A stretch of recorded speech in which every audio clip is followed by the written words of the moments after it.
መሐመድ ከኢንጂልና ከተውራ ሰረቀ። አብዛኞቹ ሐዲስ የተወሰዱት ከአይሁድና ከክርስቲያን ታሪክ ነው ከድሮ። ከዚያም በተሰረቁና በቁርአን ላይ በተጨመሩ ጉዳዮች ላይ እስልምና እኛን መቃወሙ በጣም ያስገርማል።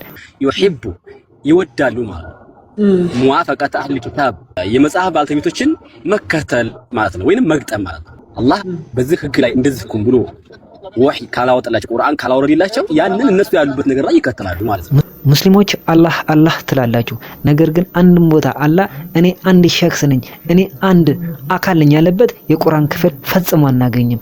እንዲሁም አንድም ቦታ በቁርአንና በእስልምና መጻሕፍት አላህ እኔ ከቃሌና ከመንፈስ የተለይቼ ፍጥረታትን ፈጠርኩበት ያለበት አንዲት የቁርአን ክፍል የለችም። ነገር ግን በተቃራኒው አላህ ፍጥረትን ሲፈጥር የእርሱን ቃልና የእርሱን መንፈስ ይጠቀም እንደነበረ የቁርአን ማስረጃዎች ይነግረናል ያለ። ስለዚህ አዳም በአላህ ሱብሓነሁ ወተዓላ ሁን በሚለው ቃሉና በአላህ ሱብሓነሁ ወተዓላ መንፈስ ወይንም ከአላህ በሆነ መንፈስ ነው የተገኘው። እግዚአብሔር ቃሉና መንፈሱ ነው። ማመን ደግሞ አላህ ከሊመቱና ሩህ የሚል አላህ ቃሉና መንፈሱ የሚል አስተምሮ እንዳለ ሱራ ምዕራፍ 4 151 170 ላይ ስንመለከት አላህ ቃሉ መንፈሱ የሚል አስተምሮ አለው።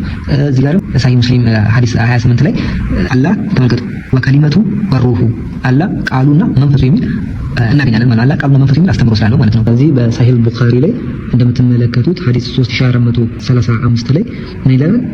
አላህ ወከሊመቱሁ ወሩሁ አላህ ቃሉ እና መንፈሱ የሚል እናገኛለን ማለት ነው። ለምሳሌ የአላህ መንፈስ ፍጥረታትን ሲፈጥር የአላህ መንፈስ ቅዱስ ፍጥረታትን መፍጠር ላይ እንደተሳተፈ በቁርአን ሱራ 32 ቁጥር 8 ላይ ثم سواه ونفخ فيه من روحه ከዚያንም አስተካከለው ከዚያንም መንፈሱን በአደም ላይ ነፋ ይላል። ስለዚህ አደምን ካስተካከለው በኋላ አላህ መንፈሱን በመንፋት የአላህ መንፈስ ፍጥረትን መፍጠር ላይ እንደተሳተፈ ቁርአን ይነግረናል ማለት ነው። የአላህ መንፈስ ቅዱስ አካላዊ እንደሆነ قد نزل الروح القدس ليثبت الذين آمنوا ቁርአናችሁ ያመኑትን ሊያጽናና መንፈስ ቅዱስ ወረደ እያለ ይነግረናል።